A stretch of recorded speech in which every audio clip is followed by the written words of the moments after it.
Fernandes, Clara Araujo will speak. Yeah, exactly. I don't know how to change the name here, so actually it's very simple, and it might help if you just go to the participants and and then just change your name. That would be good. Let me try. Yeah, since you're one of the speakers, it would be nice. Yeah. Radhika, we're live on YouTube. Okay, great, thank you. It says more, rename. Okay. Yes. All right.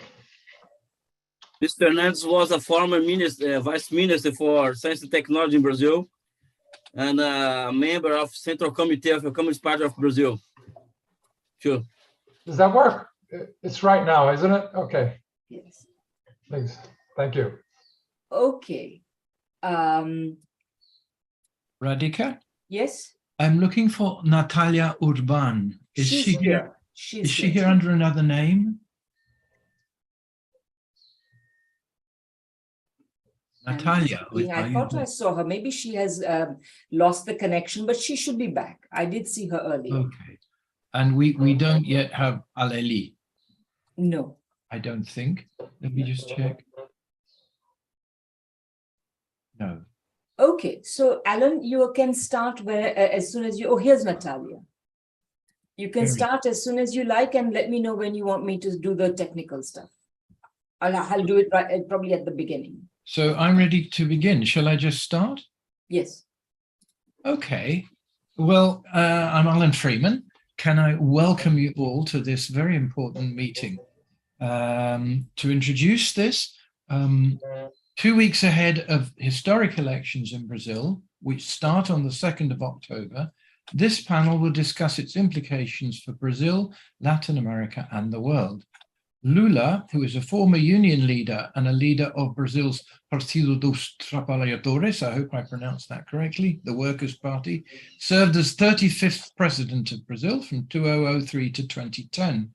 He was succeeded by Dilma Rousseff, together with whom a hugely popular program of social reform and poverty relief was set in motion in Brazil. He has been called one of the most popular politicians in Brazilian history, and while in office, one of the most popular in the world. In July 2017, he was sentenced to 9.5 years of prison in a trial which has been designated a judicial coup. This followed the removal of the elected president Dilma Rousseff in 2016. The Supreme Federal Court ruled in March 2021 that Judge Moro, who oversaw his trial and served as Minister of Justice and Public Security in Jair Bolsonaro's government, was biased. The results of the trial were annulled in June 2021 after he'd spent 580 days in jail. He is currently well ahead of his chief rival, the far-right Jair Bolsonaro, whose chaotic and malign right-wing presidency cost the country nearly 750,000 deaths during the COVID pandemic. Under study is not just the outcome of the election, but whether further attempts will be made to overturn the result if, as the polls indicate, Lula is returned. Bolsonaro, who has powerful friends in the military, has announced in advance that he will treat the election process as illegitimate. If Lula returns to the presidency, this will greatly boost Latin America's pink tide and shift both domestic and foreign policy onto more progressive tracks. It will return Brazil to a path of greater social justice and environmental responsibility and an egalitarian and sustainable growth path. It also promises to place Brazil internationally on the side of the forces of multipolarity and opposed to those of imperialism.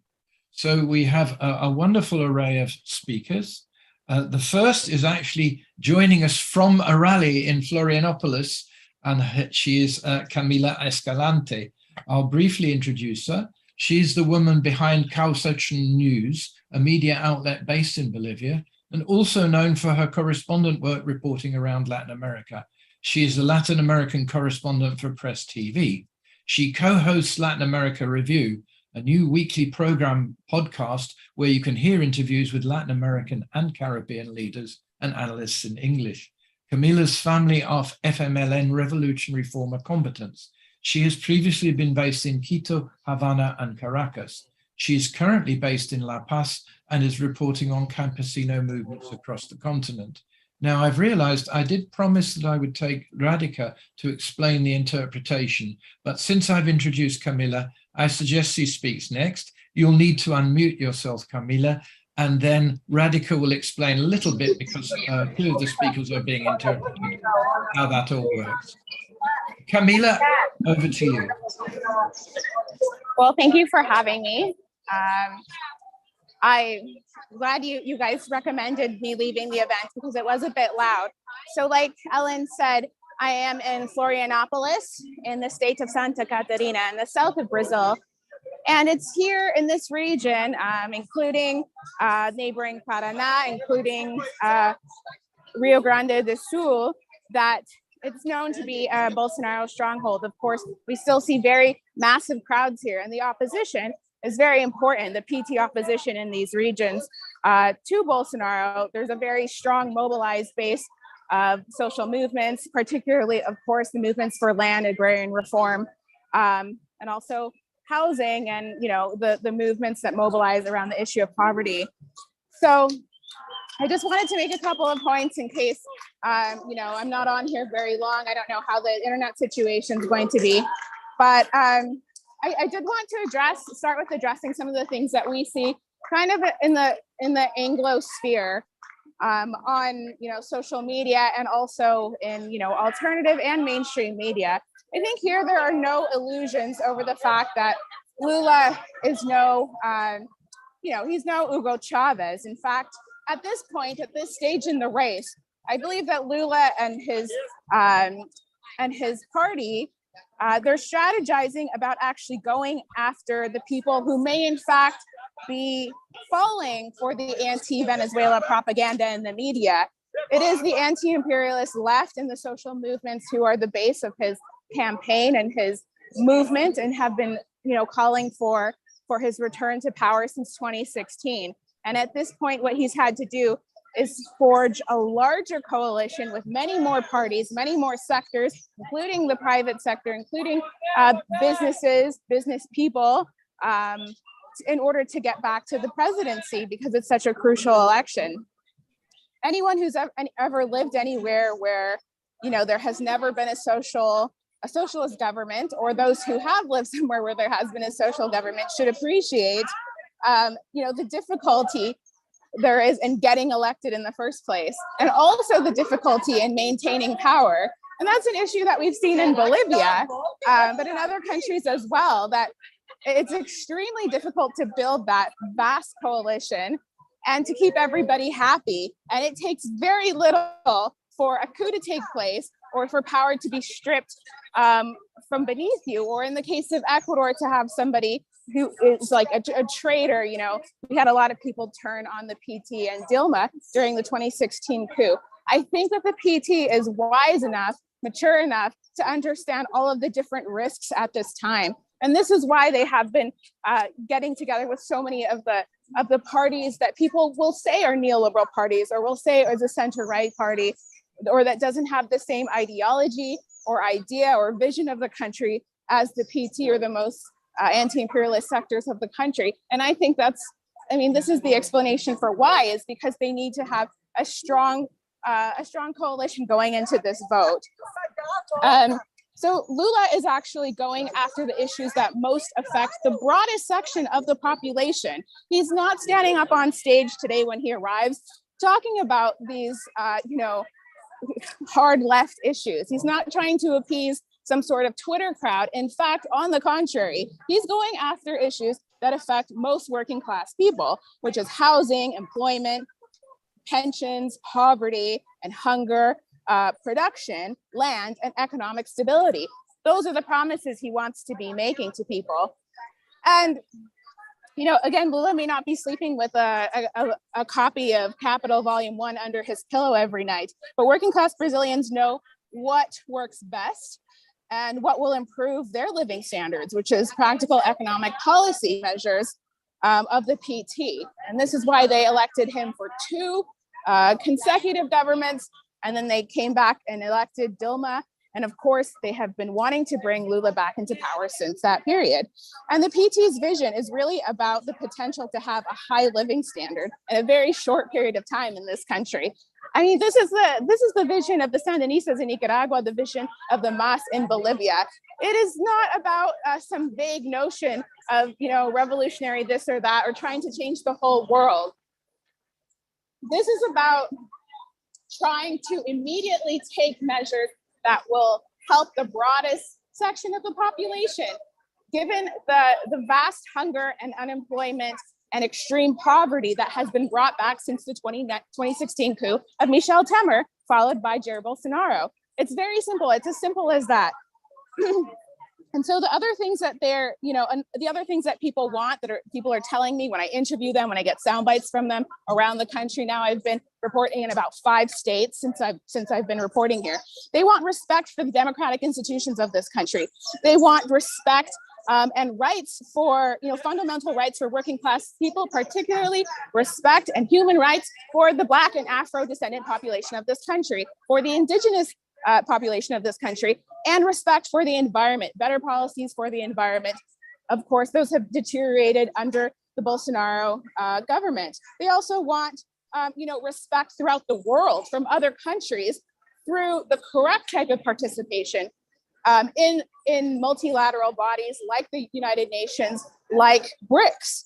And, you know, they also, you know, just want the whole scheme of welfare programs to return. And I think one of the things that is also brought up time and time again is Brazil's participation in the occupation of Haiti. And it is a very important issue that matters. But unfortunately, you know, there's a lot of people who are not willing to talk about it. They don't want to talk about it. It's not on the election menu right now. I have sought comments from the social movements here, but I think that the sentiment overall has been that this is an issue that they, you know, they condemned Brazil's participation in that occupation years ago, and that right now what they're up against is what they consider to be fascism, far-right government, a government that has encroached on every last right of working class people. And so while it is an important issue, it has not swayed the overall perception of Brazilians who since 2016 have made huge efforts to bring him back to the presidency. You know, all sorts of people, just to wrap things up here, including, you know, political celebrities, let's say, of this country, are supporting this presidency. I think right now the call overall is just to get him, and this has been the slogan in these past rallies, is to get him elected in just one round and to be able to restore those fundamental rights and economic rights of people throughout the country. So thank you so much for your time, guys. And I'm gonna head back in now. And I will definitely watch the rest of the recording once I'm back into, when I have connection again later on. And I'm so sorry I can't stay for the Q&A. Camila, it's wonderful to start from the front line of this battle, historic battle, and your enthusiasm as always speaks to all of us. Now, before our next speaker, I'm just going to ask Radhika to say a word about the way that you can use the interpretation, because a couple of our speakers will be speaking, one in Spanish and one in Portuguese, and we have simultaneous interpretation. So Radhika, over to you. And after that, it will be Shixue. Thank you, Alan. So very quickly, and without taking too much time, those of you, that is to say, the interpretation should work automatically. Just so people know, there is an icon at the bottom which has a globe on it. And if you need to, if you have difficulty hearing, just choose English if you want to listen in English. Unfortunately, most people will have to choose English, because although we have interpretation, it's only one way. So a couple of the speakers, one speaker in Walter Sorrentino will speak in Portuguese, and Alheli will speak in Spanish, and we will translate their speeches into English. And during the Q&A, provided the interpreters are still around, we can provide some further interpretation for their interventions. And if people feel more comfortable speaking in Spanish or English, we will provide interpretation. But basically, just choose the language in which you want to listen, which is English. And for the speakers, if you are speaking in Spanish, please speak Spanish. And if you are speaking in Portuguese, please choose Portuguese. I think that's it for now. And if anyone has any difficulties, please make a note in the chat and I will try to address it. Thank you. Yes, as Radhika says, you can always address her in the chat if you have any difficulties, and you will get a response. So our next speaker is Professor Jiang Shixue, and he has been working in the Institute of Latin American Studies of the Chinese Academy of Social Sciences since 1980. He was appointed Deputy Director of the Institute in 1997 and promoted to the rank of Professor in 1998. He's also the chair of the Department of Latin American Studies at the Cass Graduate School.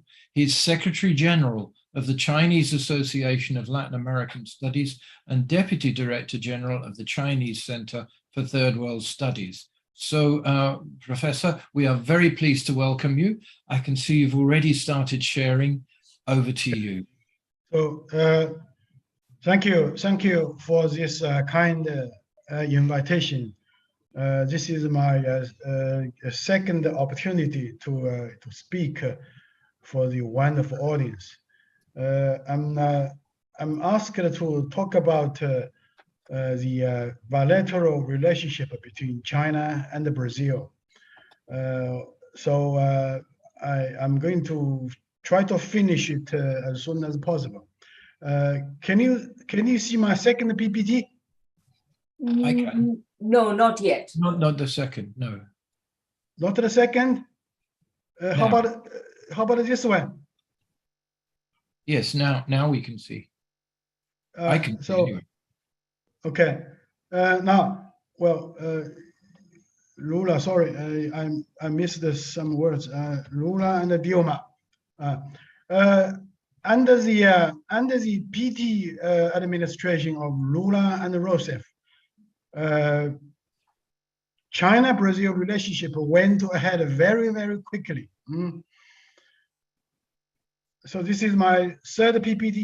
You can see it? Yes. Okay. Now, China-Brazil relationship might develop faster if Lula can win the October election.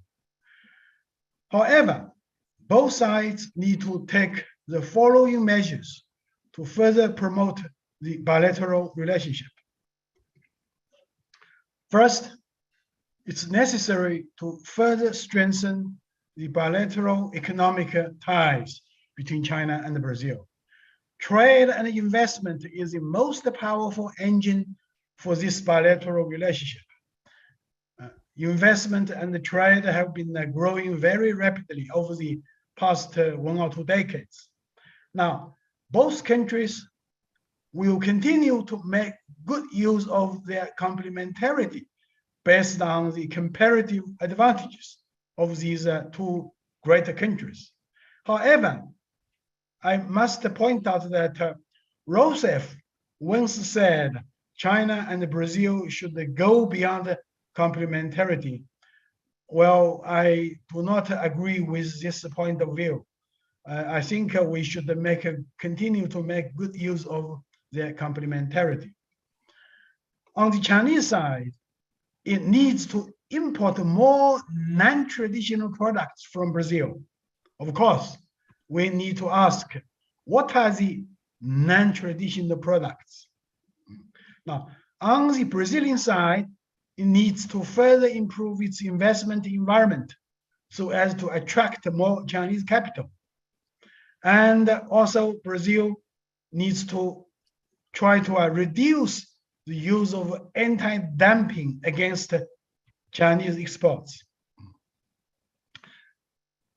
Furthermore, both sides need to consider the possibility of having a free trade agreement, because free trade agreement is good for both sides. However, will this FTA negotiation be negatively affected by the Mercosur regulations?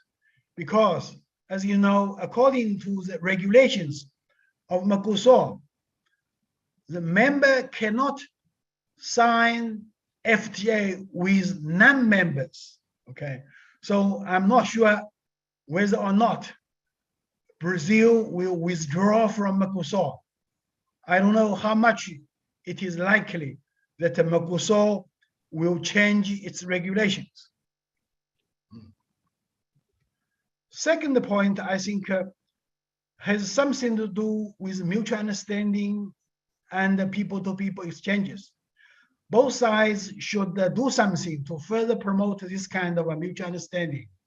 In Brazil, as far as I understand, misunderstanding, misperception, and misjudgment about China are not rare.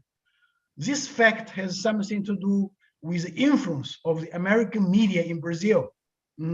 This kind of influence is very, very strong. So we need to do something after the pandemic is over. For instance, China and Brazil can promote tourism.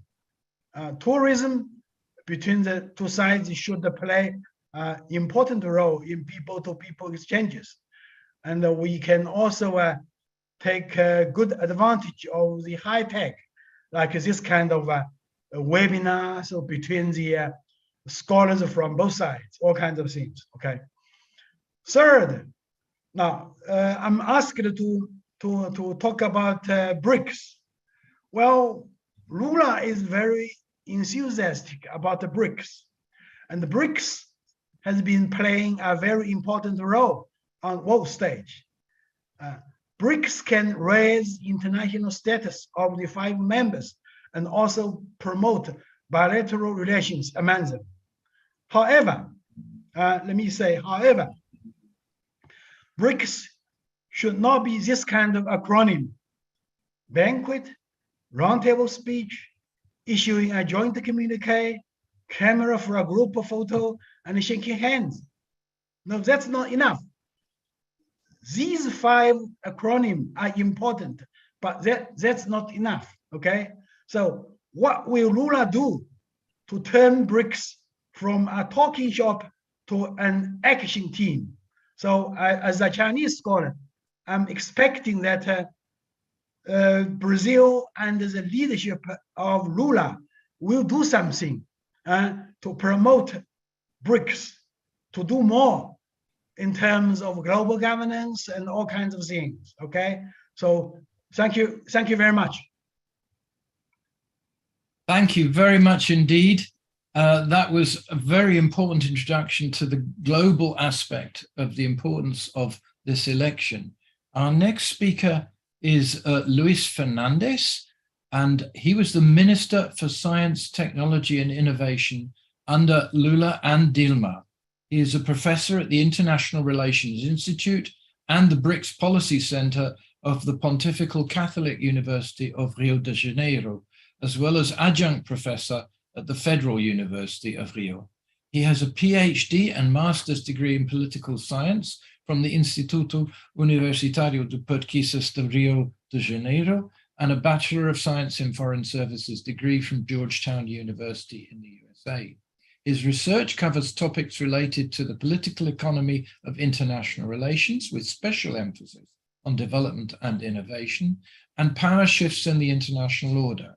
He has been designated to different government positions over the past 2 decades, including those of Deputy Minister for Science and Technology, President of the Brazilian Innovation Agency, Scientific Director of the Rio State Foundation for the Endowment of Research, Special Advisor to the Minister of Defense and Deputy Minister for Sports, where he serves as the government's executive coordinator for the preparation and organization of the 2014 World Cup and the 2016 Olympic and Paralympic Games. So Luis Fernandes, great welcome to you. Please speak. Well, I'd like to thank the organizers for the invitation. We are 2 weeks away from the election, and the title of our panel is The Meaning of Lula's Return. Now, there's a saying in Portuguese which runs that you shouldn't chant victory before the game's over. So we're still playing the game, and we have to guarantee Lula's return. And this involves 2 dimensions. One is the electoral dimension. We still haven't won the elections. As was mentioned before, Lula is well positioned in all opinion polls, electoral opinion polls, And there is a possibility that he might win the election in the first round. But even if he goes on to the second round, what the opinion polls show is that he's very well and favorably positioned.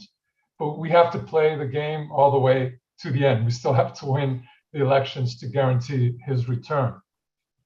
But there's a second dimension to his return, which I think is very important to our international audience, and where international solidarity may play a very important role.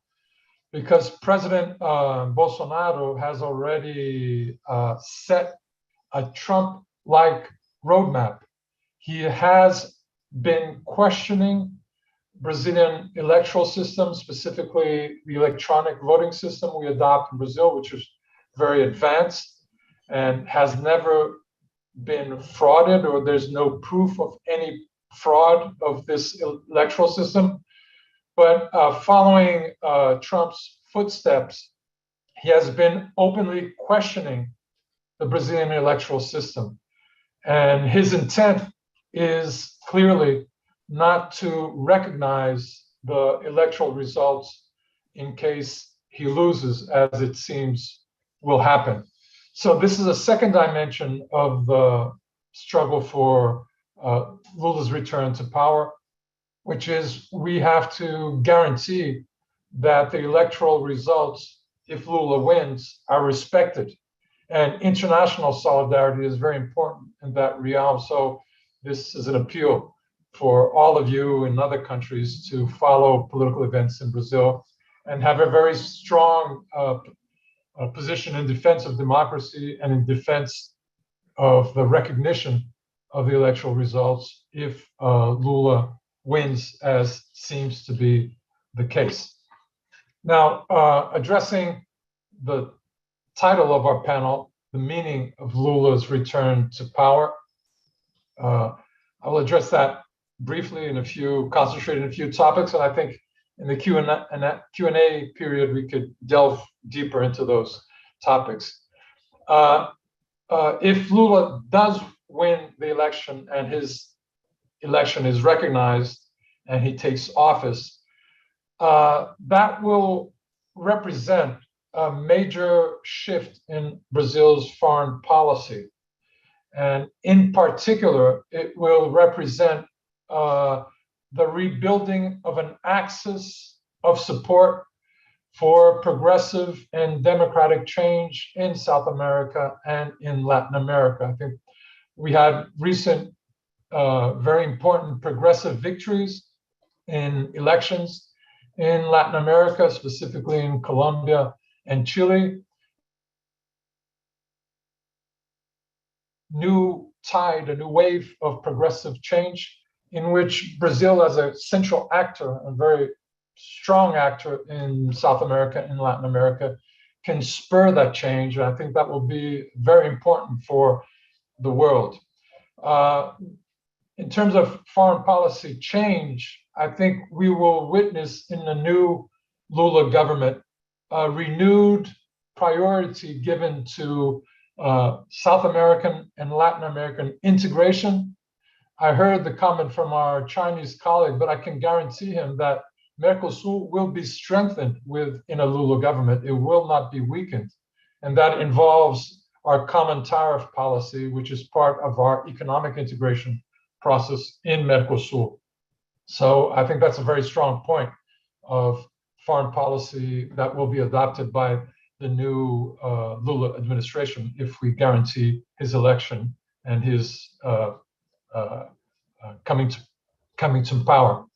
A second foreign policy change, which will be very important, and it involves China, is that the Brazilian government under Lula's return will once again value very strongly multipolarization changes that are taking place in the world.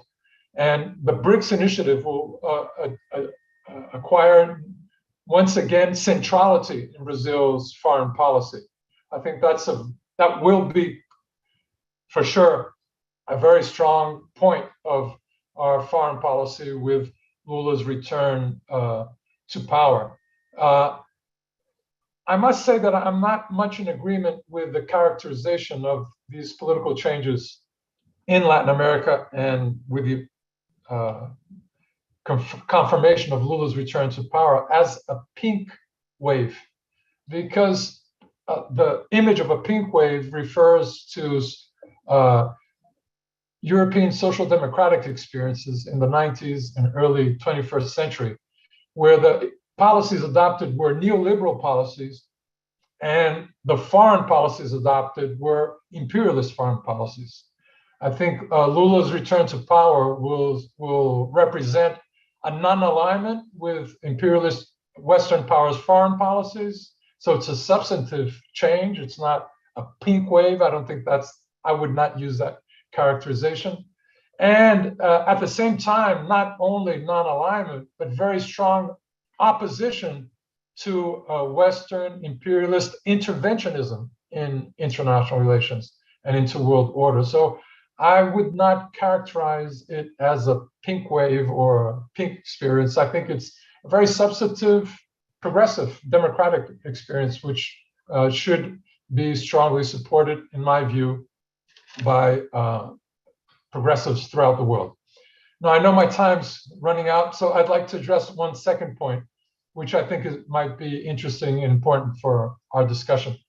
And that is the fact that the historical context of Lula's return to power in 2023 and his election in 2022 will be significantly different than his election in 2002 and his coming to power in 2003. In 2002, he represented basically a criticism, a political criticism, and a political alternative to the neoliberal policies implemented in Brazil in the 90s after the transition to democracy, and the attempt to build an alternative development path for Brazil in relation to our inheritance of neoliberal policies from the 90s. We were only partially successful in that, I must say, but that was the thrust of his election in 2002 and the government that took office in 2003.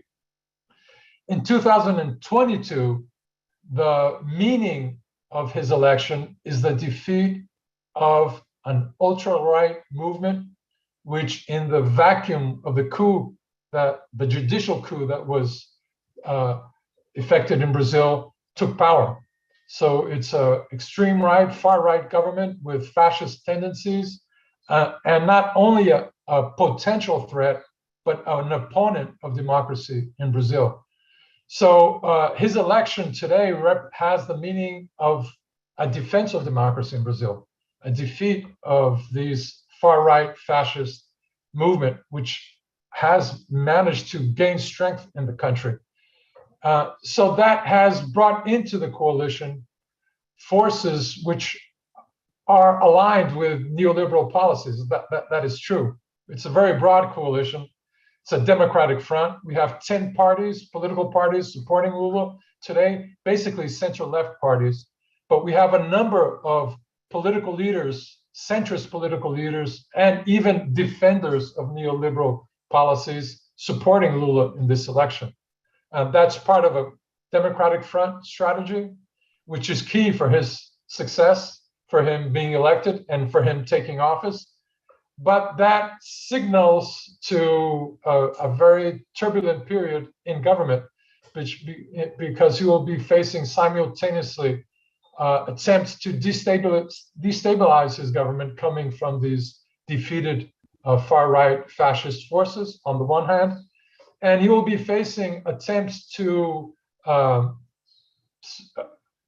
don't know how to say that in English, but try to control and limit the amount of change that his government may implement from the part of neoliberal forces which are supporting his election in 2022.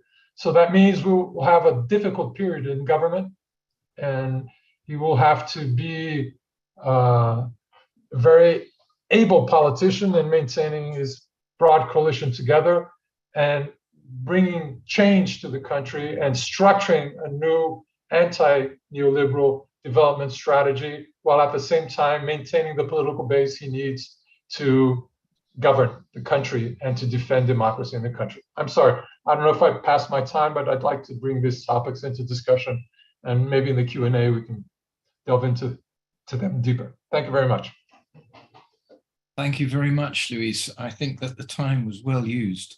And I think the points about the pink tide are very well taken. Of course, we just took a term that other people are being using, but it is taking the character of a democratic tide and an anti-imperialist tide. And maybe we should be thinking about the terminology that is used. And perhaps when Lula is president, he will make some contribution to this debate. So on the question of Q&A, we will be taking Q&A after all the speakers, and I'd like to draw your attention to a button at the bottom of your Zoom screen called Reactions. And what you do if you want to speak, you don't do it now, wait until the speakers have gone, but you click that button and you say raise hand. When you do that, I can see you because there are 80 people, nearly 100 people in this discussion, so I can't see you wave your hand on the screen. So make sure and use the reaction button. And the people who've put some excellent questions into the chat, do make sure that you reintroduce those questions when it comes to the Q&A. So our next speaker is Natalia Urban. And those of you familiar with Natalia's work will be very familiar with the contribution that she's able to make. The notes that are being given as the moderator is remarkably brief and doesn't do justice to her, but she can maybe say something herself. I am just told that she is a freelance journalist and an anti-imperialist political analyst. So Natalia, I hope you're in the chat and you're able to speak to us. Over to you.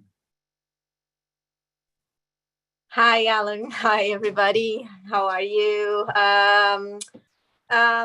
First of all, I'm a contributor for Brazil Wire. Brazil Wire is the only media specialized in coverage of Brazilian news from a leftist perspective since the coup, basically. And we have been trying to fight the narrative that have been spreaded, especially by the Anglo media, about the PT, the imprisonment of Lula, and of course, the rise of Bolsonaro, who has been, we all know, extremely normalized by the society.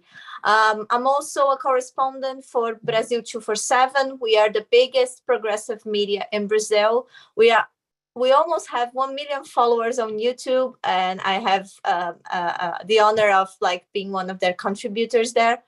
And I do a bunch of things, especially now regarding the Brazilian election, because I really think people need to be educated. To fight narratives is my thing.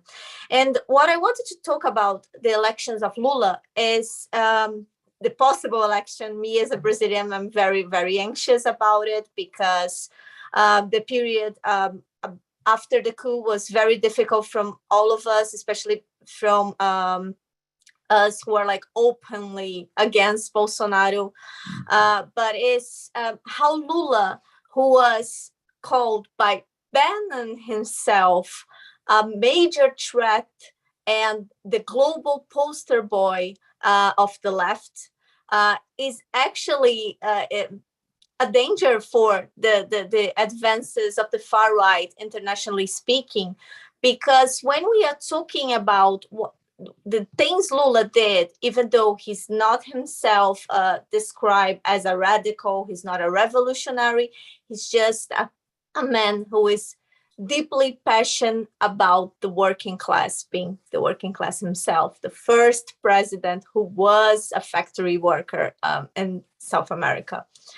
And we have to remember that the ascension of Bolsonaro was not a political phenomenon, was not something that happened in Brazil. It was international construction, Bolsonaro himself had a lot of help from several international mechanisms that are here to not just like destroy the advances that the left did in the past years in Latin America, but also internationally speaking, because we have to remember that Lula was someone that always was in favor for a multipolar world, and not just this, someone that always like focus his international relations in the South-South approach, like let's do our thing.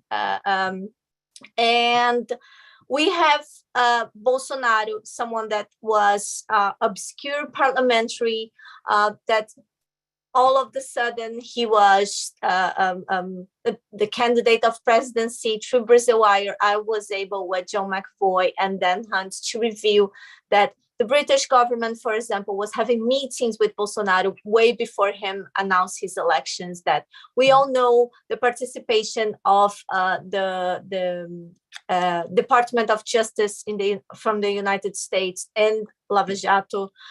We all know about how the Canadian mining companies were like doing lobby with people close to Bolsonaro for the legalization of mining in indigenous lands. So we have all those like powerful forces from the capitalists working to not just remove Lula, but to continue to explore Brazil's wealth and to maintain our population in poverty. So Lula is someone that always, even though he's not radical, he was always very admired by people who are radical. He's someone that works really, really well with the union of South America, in Latin America, but especially South America, because he knows that this is important for our survival. He always say that if one country in South America is not doing well, the others will be suffering as well, because we are all interconnected. And he was always someone that was willing to use the powerful force of Brazil as like in economy and geopolitics to support other smaller countries in South America. And this is exactly what those mechanisms don't want.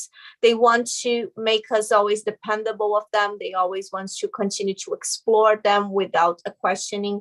And they will always be trying to treat us as their backyard.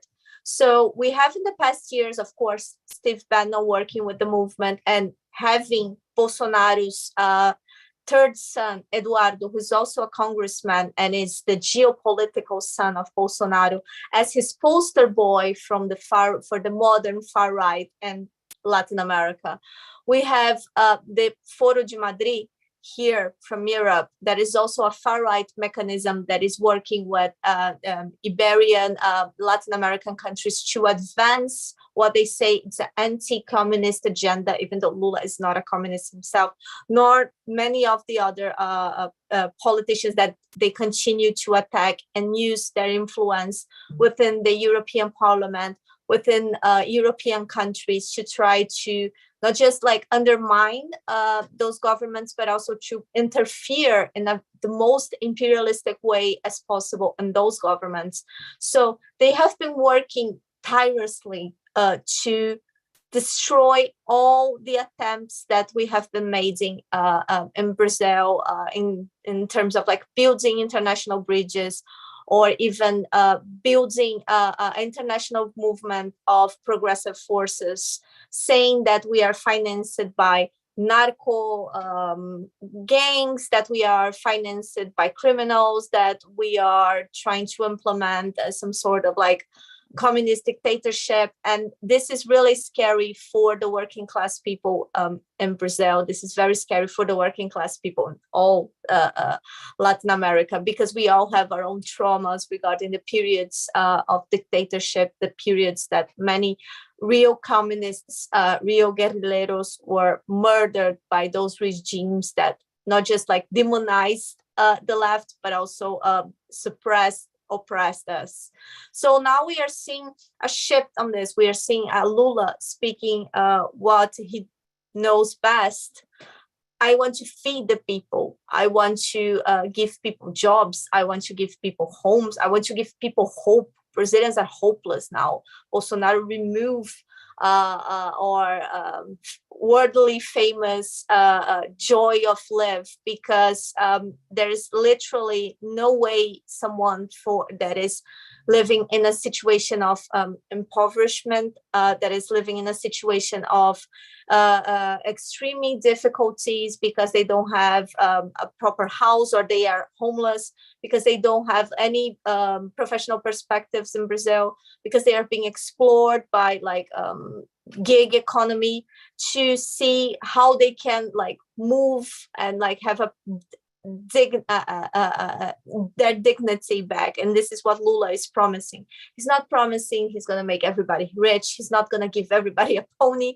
No, it's not anything magical. He just wants to make sure that every Brazilian has at least 3 square meals per day. And whenever people say to me, well, but he should be aiming for more, Brazil has currently over 30 million people living in food insecurity. So I would say that wanting to feed a country, the population of a country with continental dimensions like Brazil, it's really, really radical and revolutionary. So I just want to ask people here, the ones who are not Brazilian, to please be mindful about their situation. Please be prepared about like the international media saying things like Bolsonaro and Lula are the same, the two sides of the same coin, doing some sort of like comparison between them. There is no comparison. Lula is a Democrat. Lula is working for the people. Bolsonaro is killing and killed almost 800,000 Brazilians. So I want to thank everybody here for listening me, for like giving attention, not just to me, but to the other speakers, because we are true indeed, like Steve Bannon again said, living through a historical moment in South America with the 2022 elections. And we want to make a history, but we want to make a better history for ourselves. So thank you. Natalia, thank you so much for that contribution. And I think the information particularly you gave about Brazil Wire is very relevant. And I'm wondering if you could put the link in the chat for that. I would also add that the Manifesto Group, in addition to these webinars, has a news and analysis service, which is called New Cold War. And we are increasingly publishing material from sites all over the world and beginning to do translation, so that if we can carry regular news about the election, and if anybody has anything they want to send us about the election that they want us to post to inform readers throughout the world about what's happening, please do that, and that would be most welcome.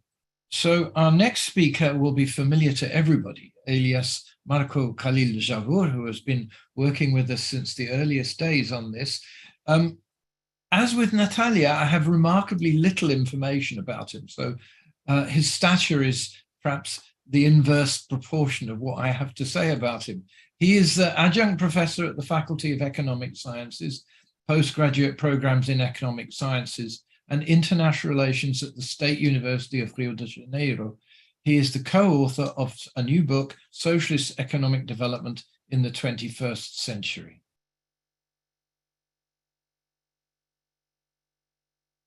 So you need to unmute yourself. Elias?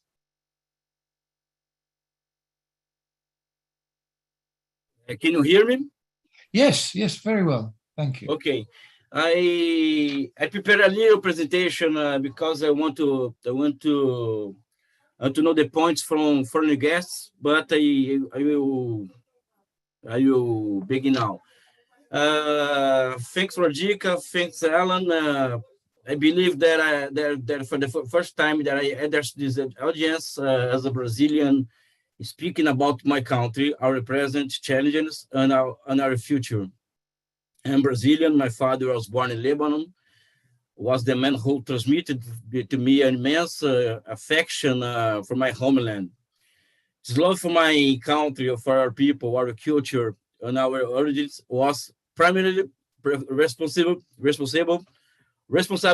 for my approach to Marxism and still in my adolescence to the Communist Party of Brazil, which I'm very proud to be a militant and member of its Central Committee. There is an open and deep wound in the heart of the Brazilian homeland from the 2016 Cup to the present day. In fact, the 2016 Cup was much more than a cup that. It was the beginning of a civilizational setback that combined the implementation of a new dynamics of a capitalist accumulation in Brazil based on the super-exploitation of labor, a setback in the national social fabric with the clear attempt to destroy our people's self-esteem. Laws of perspective and hope. I have said that Brazil has been since 2016 under foreign occupation and on its knees in the face of successful hybrid war that is calling into question Brazilian nationality itself. Here is the question, my point of view. Lula's return to the presidency of the Republic is the first step, only the first step, towards the resumption of Brazilian national construction. This resumption requires overcoming a set of contradictions that have been accumulating both throughout our history and what has happened to our country recently. Jair Bolsonaro cannot be, in my point of view, I think Jair Bolsonaro cannot be judged as a madman in power. He is an expression of one of the most irrational elites in the world. The Brazilian elite has been characterized since the first Lula government as an anti-national and anti-popular force, and has very calmly embraced the fascism as a refuge in the face of the popular rise occurred during the Lula and Dilma governments. I remember now the Polish economist Michel Kalecki said that the bourgeoisie tolerate state intervention in the economy up to the limit of the full employment. Some think that would call into question its rate of profit given the greater bargaining power of the working class. It is the moment that the elites in Brazil in general embrace fascism. The 2016 coup that led the Bolsonaro election in 2018 was the project, among other points, that involved Brazil's growing rapprochement with China, Russia, the Islamic Republic of Iran, India, and the inter-global South.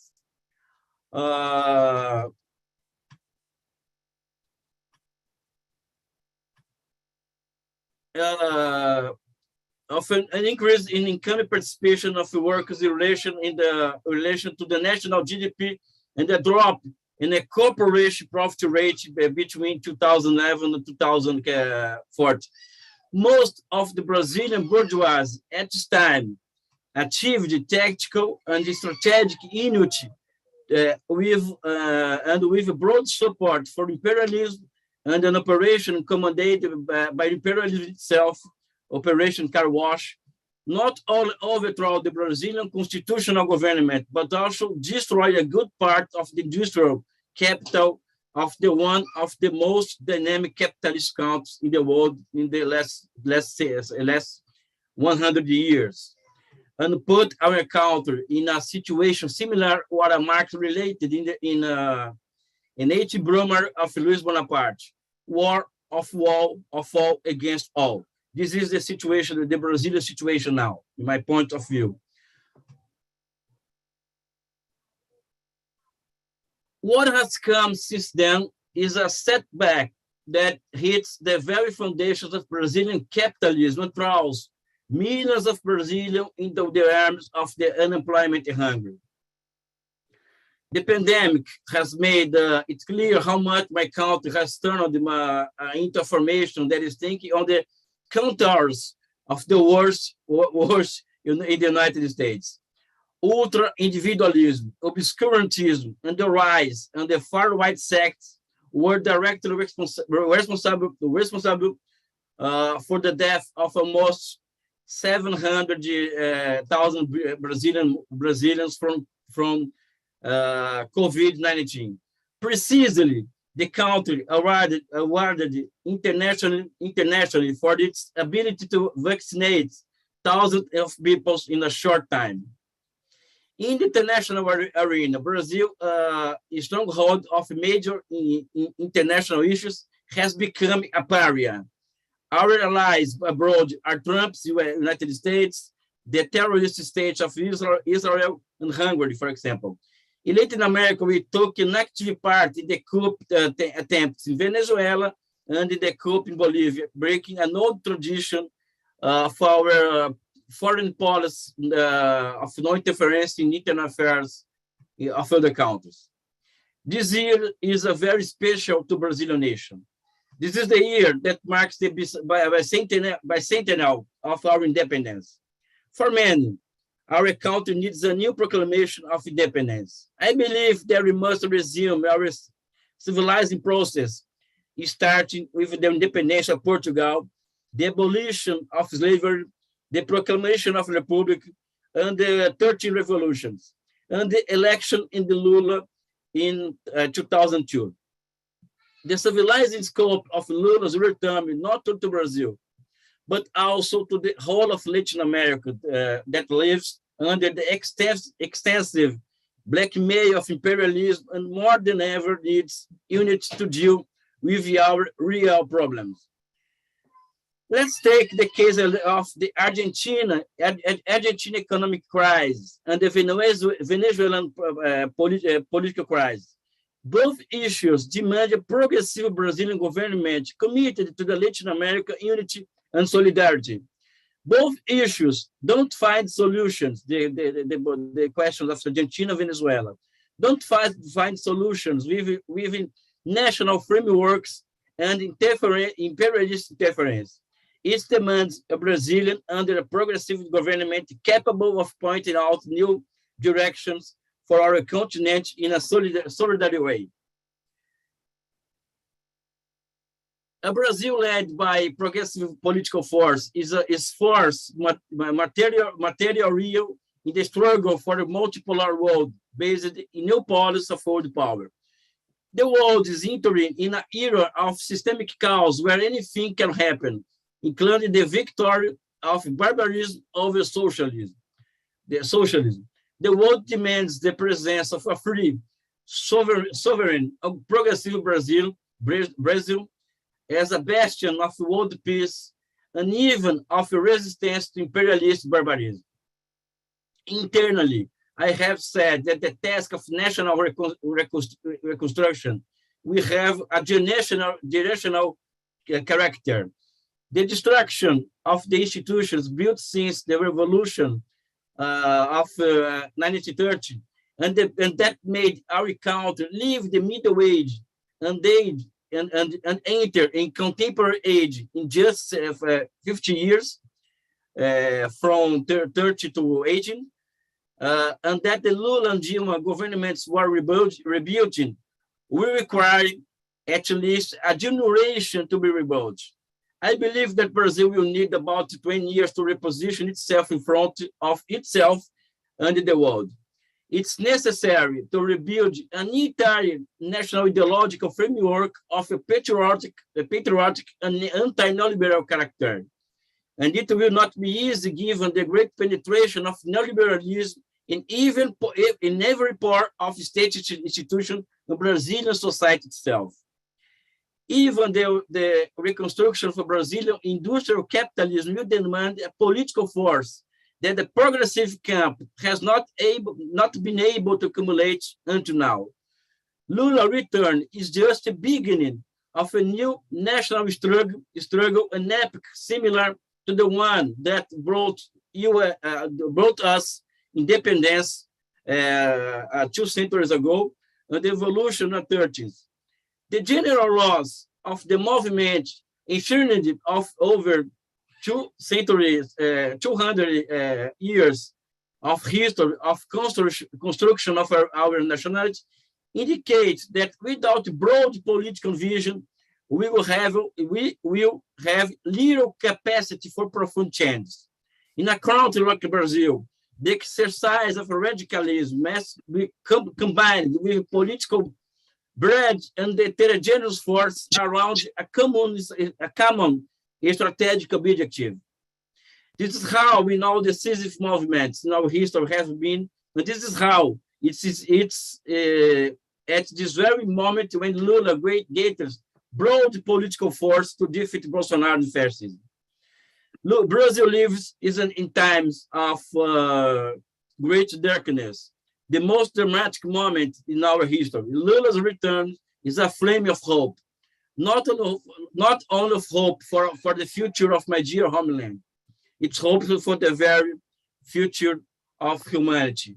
Thank you so much. Thank you so much, Elias. I'm asking now if Aleli Gonzalez Cáceres is in the room, perhaps under another name. We were hoping she would join us. She is Secretary of the Society for Heterodox Political Economy in Paraguay, which is a neighboring state of Brazil, which will one of the poorest countries in Latin America, and the effect of the election on the region is a part of the dimension that we hope to be able to cover. It does seem that she's not with us, and I'm therefore going to pass to Walter Sorrentino, who will be our last speaker. Now, he again is a person whose stature is probably greater than is indicated by the brevity of the introduction I've been given. He is Vice President and former International Relations Secretary of the Communist Party of Brazil. I believe he's going to speak in Portuguese, and I believe that Julio Luquezzi Moraes will be translating. In that case, if you don't wish to follow him in Portuguese, you should go to the interpretation button at the bottom of your this Zoom screen that you see, and click on that and choose the English translation. So, Walter, we are very happy to welcome you. You'll need to unmute. Thank you, Alan. Júlio, você está a postos? Júlio? Júlio here? He is ready. To translate? Yes. He's ready to translate. Ok. Calorosa saudação a todas e todos. Muito grato aqui pelo convite. Yes? Sorry. Walter, you should choose the channel Portuguese, so Julio can hear you and we can hear Julio. Walter, tell him, Julio, tell him in Portuguese to choose the Portuguese channel. Walter, ela pediu para você botar em português embaixo. Tem... Mas já está em português o meu. Ah, Okay. Onde está a interpretação? Já está em português do meu, por isso que eu perguntei se o Júlio está, porque durante a tradução do Elias, ele não traduziu. Posso retomar?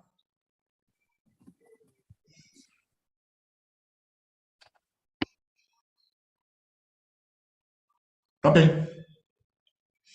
Então vamos lá. Muito obrigado. Eu dizia de uma calorosa saudação a todas e todos, muito grato aqui pelo convite.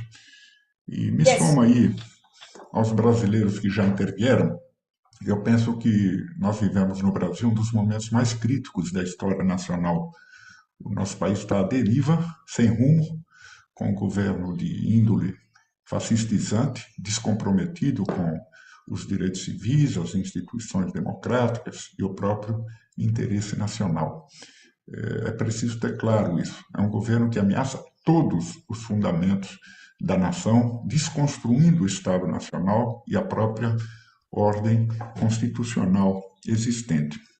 Então, nós dizemos que o Brasil vive há algum tempo uma encruzilhada histórica entre afirmar-se como uma nação soberana, avançada e respeitada, ou definhar na dependência ao imperialismo, agravar as portentosas desigualdades sociais do país e, nesse caso, necessariamente a democracia será golpeada. Então, a eleição de outubro próximo tem um sentido transcendente.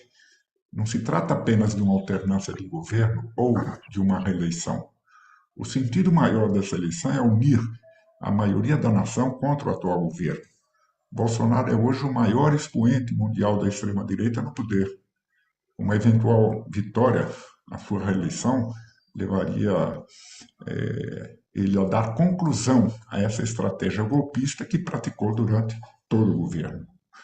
O sentido maior e histórico da eleição para nós é, portanto, abrir caminho para retomar a construção nacional interrompida. O Brasil é uma das grandes nações do mundo, uma nação que teve durante o século XX o maior crescimento do PIB no mundo durante 50 anos, desenvolvimento acelerado desde 1930, que se deu, claro, sob a hegemonia de forças conservadoras e que manteve, entretanto, as contradições estruturais profundas da formação econômica e social brasileira, sobretudo a dependência e a desigualdade social. Não é? Essa retomada da construção nacional interrompida, evidentemente, implicará novas superações. E nós temos um vértice para isso, que é o desenvolvimento nacional soberano, com a superação das desigualdades, aprofundamento da democracia e a dependência, superar a dependência econômica. E nós acreditamos que só as forças populares podem liderar esse processo. Então, isso se dá hoje num contexto inteiramente novo, seja do país, seja do mundo, que vive uma fase já de senilidade do neoliberalismo e numa novíssima conjuntura mundial. Já foi citado aqui, e eu destaco mais uma vez, que nós temos, de fato, uma situação internacional cheia de riscos, é verdade, mas que abre grandes oportunidades, porque essa emergente multipolaridade dá muita margem de manobra para um país como o Brasil, um dos 5 maiores do mundo, em população, território e até de PIB, desde que o Brasil saiba o que somos e o que queremos ser no mundo. Se soubermos, é possível explorar essas contradições e as brechas nas relações multilaterais, tendo como alavancas, como já foi dito, a unidade latino-americana, o Mercosul e seus acordos com parceiros como a União Europeia, temos o BRICS, temos ótimas relações, deveremos ter ótimas relações com a China, enfim, nós temos muitos elementos para nos situarmos nesse mundo e temos uma larga tradição de política exterior afirmativa dos interesses nacionais.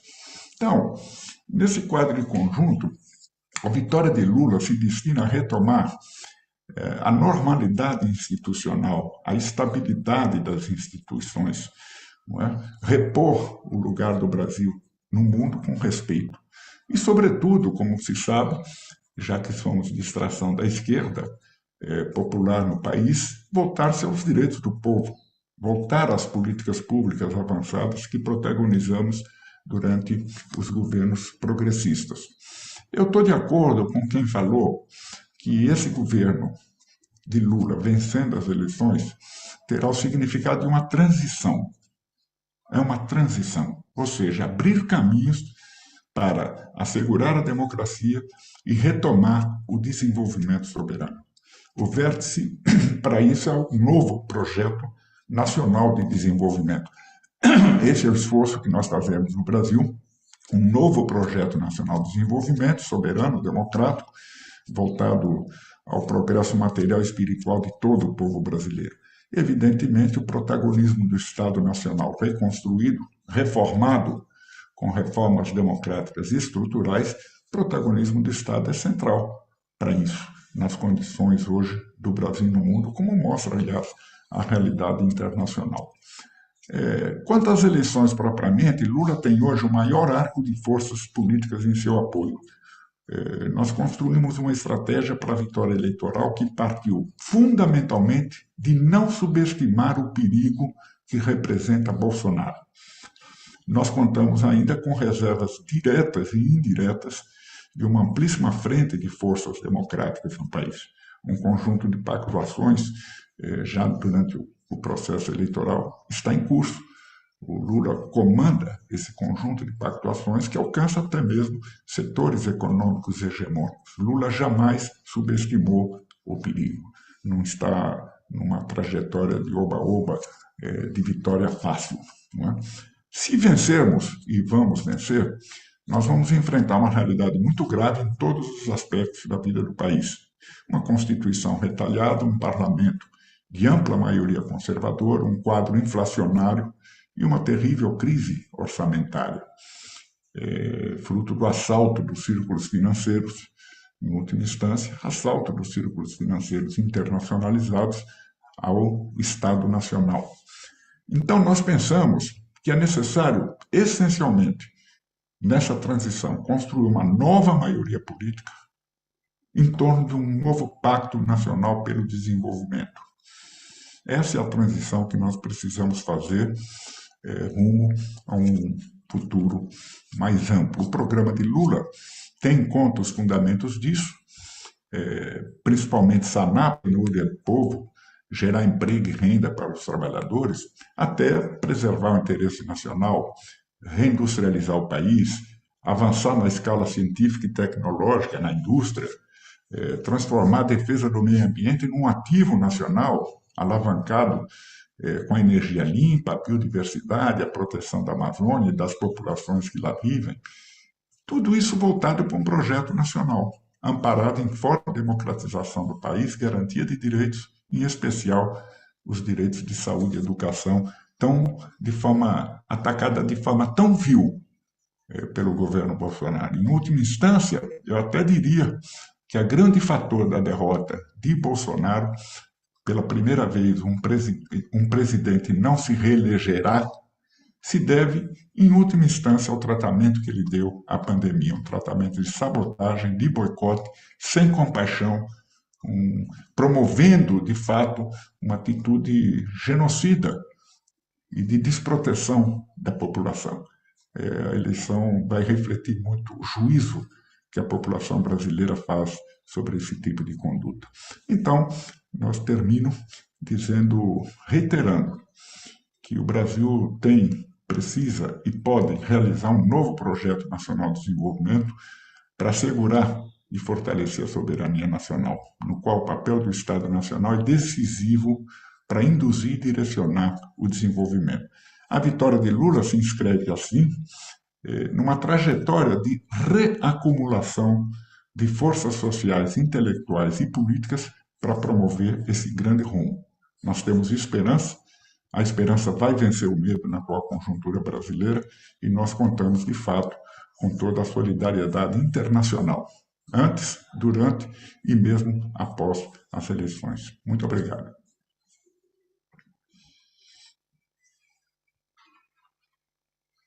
Thank you to Walter, and thank you to Julio for absolutely superb translation. And apologies to Arnold that he is valiantly offered to translate Aleli, and sadly Aleli is not able to be with us. So we are now coming to the end. I'm going to briefly take Radhika to say a few words. So can I alert you how we'll run the Q&A? If you use the button at the bottom of Zoom to signal by putting your hand up that you wish to ask a question, I'll try and take people sort of 3 at a time.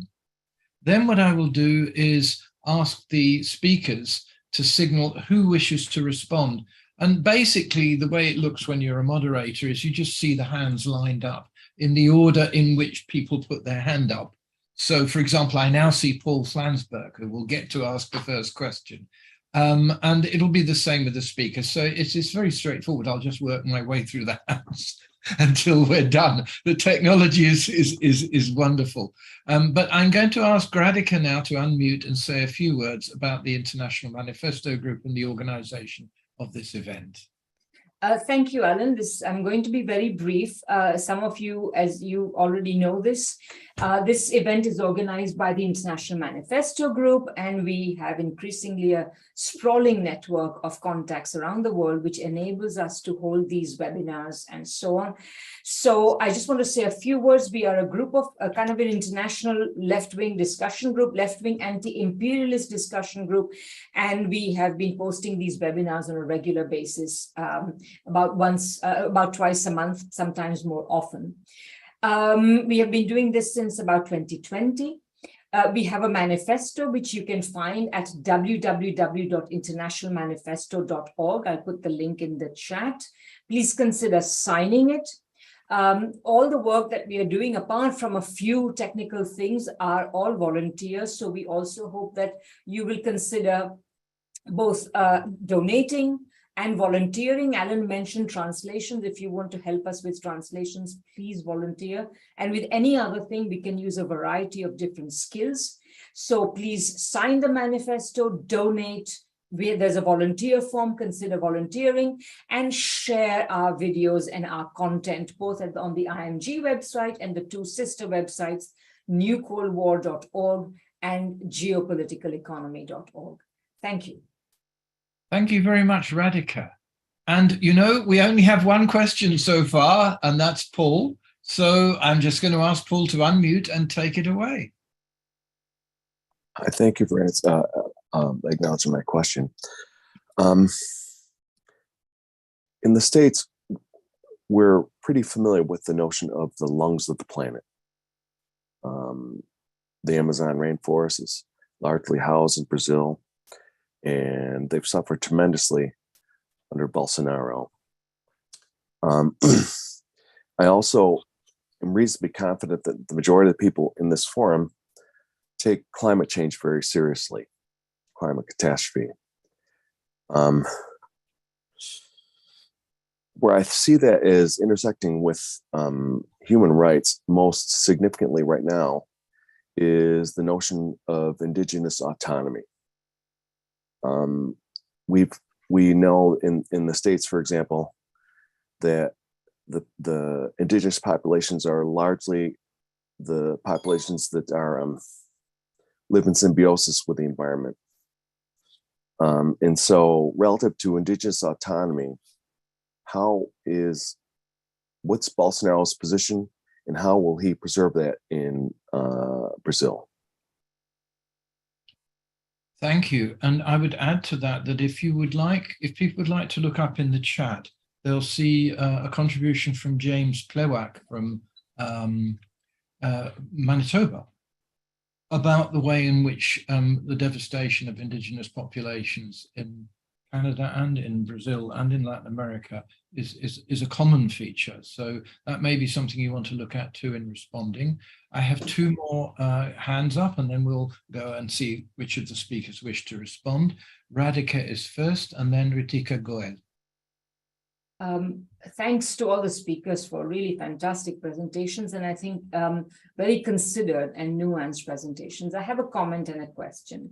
My comment is simply that, I was really impressed by the way in which practically all the presenters emphasized that we're not looking at a revolution here. We're looking at basically a left-wing force, clearly an anti-imperialist force, which wants to make a difference to the lives of ordinary Brazilians, poor Brazilians, etc. And I just wanted to emphasize that, in Western countries, it is so easy on the left to dismiss a program like Lula's. But the fact of the matter is, in the context of imperialism, which, as many critical writers have pointed out, aims to prevent even the achievement of basic basic productive capacity to fulfill basic needs, I think this will be a revolutionary change. So that's my comment. My question is really, in the Western press more generally, I'm sure in Brazil as well, people are evoking the idea that Bolsonaro will try, as we already see, he's been going around saying that, unless he wins, he's going to challenge the election. So what do you think is going to happen if he does that? What do you anticipate? What are the scenarios that you're thinking about? Do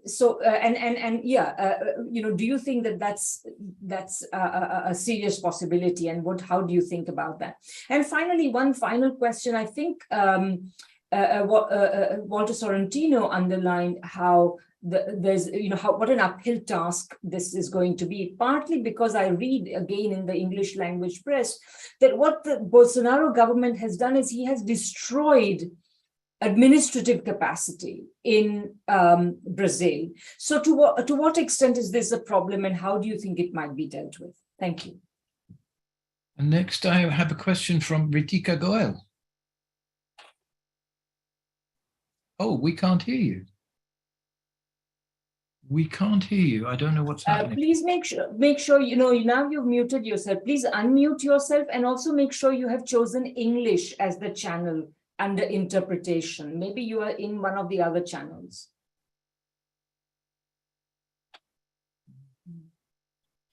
Maybe now you've muted yourself again. Yeah, now you have muted yourself. You have to choose English. I'm wondering if there's a problem with your microphone. Yeah. We can't hear you. We can't hear you. I think, Ritika, this is maybe actually Ritika. I tell you what, could you put your question in the chat? No, could you put your question in the chat? Alan, it is in and the then chat. meanwhile, I'll see which of the speakers wish to respond to the first two questions that we've had. And again, remember, there are too many people on the screen for me to see you waving your hands. So could you press the reaction button and say, I wish to speak? Otherwise, I'll just take you in the order that you've spoken. So any of the speakers wish to respond to either of those questions? Luis Fernandes, yes. Yeah, let me address the second question. Both are very important, but the second one is urgent. Actually, absolutely urgent. Bolsonaro, as you know, is a very dedicated Trump follower. And he seeks to step into Trump's footsteps, and he has been preparing political movement to question the result of the elections in Brazil ever since the opinion polls showed that he's far behind Lula in projection of electoral results. And following Trump, in the US, Trump attacked the vote by mail system. In Brazil, we don't have vote by mail. Our voting system is fully electronic, which is a great achievement. We have more than 100 million voters, and we produce the electoral results in a couple of hours. At the end of the very same day of the election, we know the electoral result. And the adoption of this electoral vote system actually brought down accusations of fraud, which were very widespread when we had written ballots, paper ballots used in the election. So what he has been doing for a long time, but in an intensified form since the beginning of this year, is question the electoral voting system, saying that it's insecure, that it's prone to frauds. And he even convened a very, I would say, ridiculous meeting with representatives, all diplomatic representatives of countries in Brazil, to point to the risks of fraud in the election and that he would not accept a fraud in the election. So it is a very real threat, and I think our friends from other countries should pay attention to this.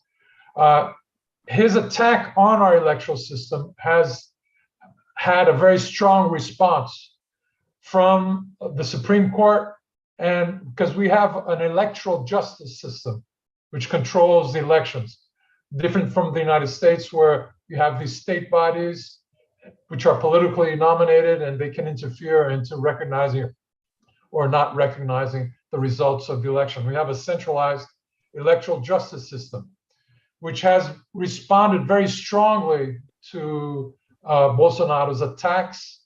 So I would say, and it put him on the defensive in that realm. So I don't think we will have a non-recognition of the result from our electoral justice. The results will be recognized, but Bolsonaro will still question the legitimacy of those results. He might try January 6, 2001 Capitol type coup or insurrection. He is counting on that, on support from the military, from the armed forces, and from the state police forces. But that has, I would say, weakened its strength over the past month. It was stronger a month ago, and he convened on our bicentennial independence commemorations. He transformed that into a political electoral campaign event, but he toned down his criticism in that event. We were very fearful that he would use that event to step up a coup preparation. It toned down, but we cannot guarantee that that movement will not be taken forward by him.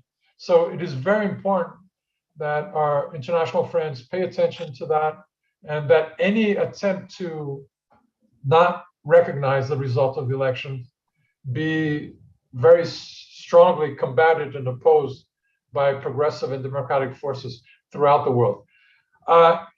What he will try to do, even if the election results are confirmed and any coup attempt on his part is defeated, he will continue to question the legitimacy of the results, following once again Trump's footsteps, saying that the result is a big lie, that the election was frauded, that Lula didn't really win the election, because he's structuring a movement to destabilize the new government. That's clearly what he's doing. Not recognizing the election results will be a central aspect of his trying to destabilize a new government with this far-right fascist tendency movement that he's structuring in the government. Thank you. Sorry. I mean, no, it's just one last reflection. That's the basic message. But after elected, he met with Steve Bannon in the U.S., and he clearly placed that his agenda in government was an agenda of destruction of existing democratic institutions in Brazil. And he has been taking that program forward. He's not a conservative, he's a reactionary. He's an anti-system figure. And he's been deconstructing Brazilian democratic institutions and weakening Brazilian democratic institutions ever since the first day that he took office. So before I take Natalie and then Elias, I'm just going to read Ritika's question. I would love to hear from Mr. Luis Fernandes and others about how the big business elite in the country feel about both candidates. And has this changed after Bolsonaro's performance in office? Does business support matter in the campaign, and how? Either through media ownership, advertising, etc. It would be great to know more. Now, that's a bit, I've sprung that on Natalie and Elias, but that's an additional question you may wish to address, or maybe other people will address it, or maybe Luis Fernandes may come back in the next round. So Natalia is next, so please unmute. And Luis, probably a good idea for you to mute. Thank you. So regarding the indigenous, we have to remember— Natalia, you also have chosen the wrong channel, perhaps? Oh, no. I can hear. Okay, fine. Sorry. Sorry. Carry on. So regarding the indigenous, we have to remember that the articulation for indigenous people in Brazil presented an international accusation against Bolsonaro at the UN because Bolsonaro have been fomenting the genocide of indigenous people through not just marco temporal, which was a legal loophole that he tried to pass in Congress in Brazil that would give the government the right to not make more demarcation of indigenous lands if those indigenous couldn't prove that they were occupying the lands that they were claiming as theirs before the 88, that was when our new constitution, the current constitution, was written. So it's important to notice as well that Bolsonaro tried to pass a project, a bill actually, that would also give indigenous the right of exploring their own land for extractivism, mainly through mining, but also through plantations and, of course, logging, which was something that the indigenous in Brazil were very much against it, because they said this would make their harassment and the persecution that they are suffering from those companies even bigger. So they mobilized in what was called Acampamento Terra Livre, which was the biggest indigenous mobilization in history, where they occupy Brasilia, the capital of Brazil, with tens of thousands of indigenous from all over the country to protest against the government. So, and besides this, Bolsonaro is not just trying to remove their rights, but we have to remember that he's also doing things specifically against the indigenous populations, incentivizing more the presence of evangelical missionaries within indigenous communities, to cut services, to cut their access to medical care, to education and everything. So Bolsonaro is really, really disliked by indigenous. That's why the biggest indigenous leadership in Brazil are supporting Lula, by the way. Also, we have to remember that Lula was the president regarding the Amazon that most preserve the Amazonian forest as in environmental sanctuary. So this is also something, he was also someone that was extremely concerned with the environment. And now with everybody, we are going through a climate emergency. He's very much aware, and he has been talking a lot about this during his campaign. Regarding the stuff with the elections, I have an article on Brazil at Brazil Wire about specifically a summit that Eduardo Bolsonaro attended with Steve Bannon and Mike Lindell in the United States last year, where they spoke about to not recognize the Brazilian elections, the threats that they were imposing to the electoral system. So if you want to, can just check, there is the link from Brazil Wire on the chat. And I just want to add regarding what Radhika said, that it's about her comment about the Western leftists, that it's funny that when I always say to people that it's really radical to want to feed people, and people say, yeah, but you should be aiming for more. And I was like, people are also starving in the West. I'm living in the UK. I'm seeing the poverty is rising. We are going through the decline of the capitalist system. So people are starving here as well. So I would say that instead of aiming for, I don't know, Lula picking up arms or something, they should be aiming to do what Lula did for Brazil during his government, and what he intends to do for Brazil if he's elected. That is to feed people, to give people dignity. Thank you so much. Elias, it's your turn now. If there are more questions, please press the reaction button to get your hand up, and I will take you after Elias has spoken. I hope you can respond to Ritika's question as well, Elias, although it was sprung on you because of the audio problems. It's me now? Yes, it's you now. Okay. I want to talk something about the Amazon question.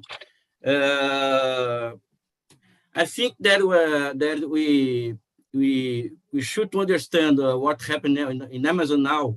We should understand what happened with the capitalist dynamics in Brazil after the coup of 2016. For example, I told in my presentation about the change of the dynamics capitalist accumulation in Brazil, né? But I don't told what the new block of power in Brazil came to power in Brazil after the coup 2016. Before the coup, the financial system, the agribusiness, and the industrial capital was the core of the block of power in Brazil. After the operation car wash, the industrial capital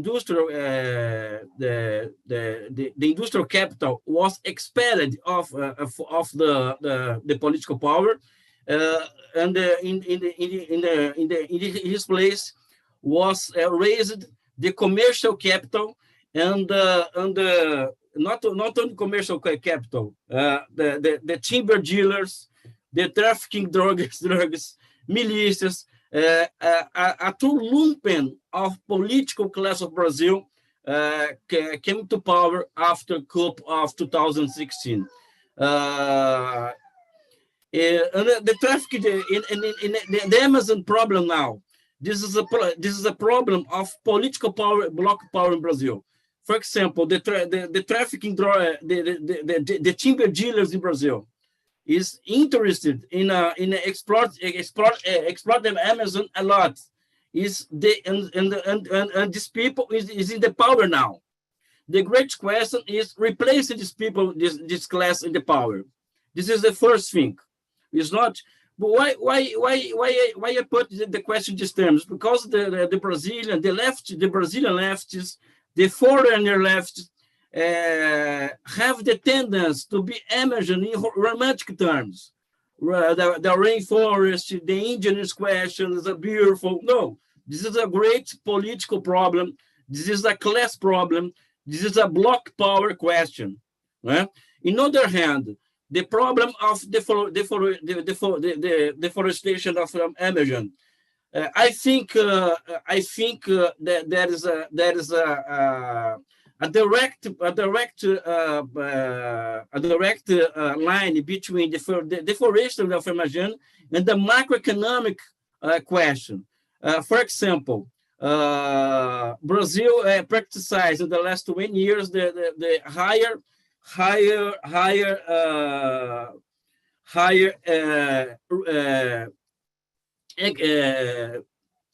the taxa de juros, I forget the taxa de juros, the interest rate, the higher interest rates of the world, in the world.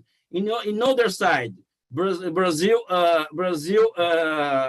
enjoy the great price of commodities like soybean and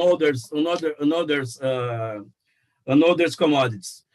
These 2 points, these two questions, higher levels of interest rates and higher prices, a boom of commodities,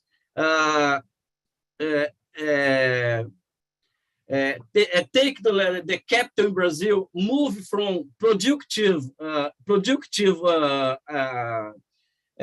options in industry, for example, to non-productive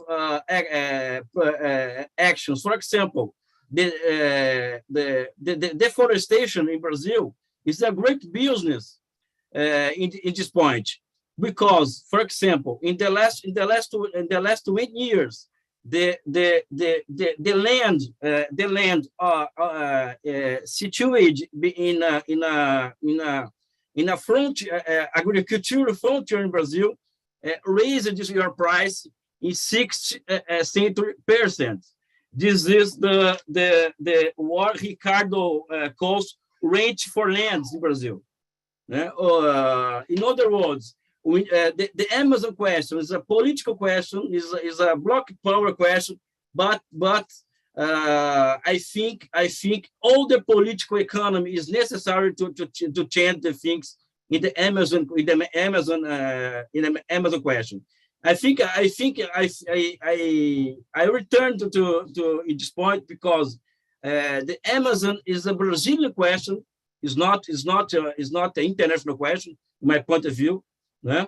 I think the left in Brazil, the left in the world in general, not all, thinks trained to think the question in romantic terms. This is a real a problem supported by the change of the capitalist accumulation dynamic of Brazil and the political power raised to the power of the coup of 2016. I don't believe if you understand that point, but I'm here to develop more if possible. Okay, thank you so much. I'm going to ask Walter to speak, which will need, I think he'll need translation. So Julio will just follow the same procedure. I don't see any other questions, which is quite astonishing.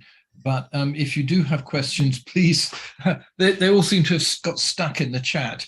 But if you want to put a question, please do raise your hand. We have time for one more round, certainly. Walter, up to you. You have to unmute. I can hear you, but Walter is muted, so you can't hear him. You can't hear it. Well, does he... Posso falar? Posso falar, Júlio?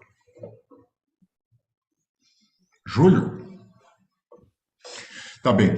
São brevíssimos comentários, mais informativos do que argumentativos.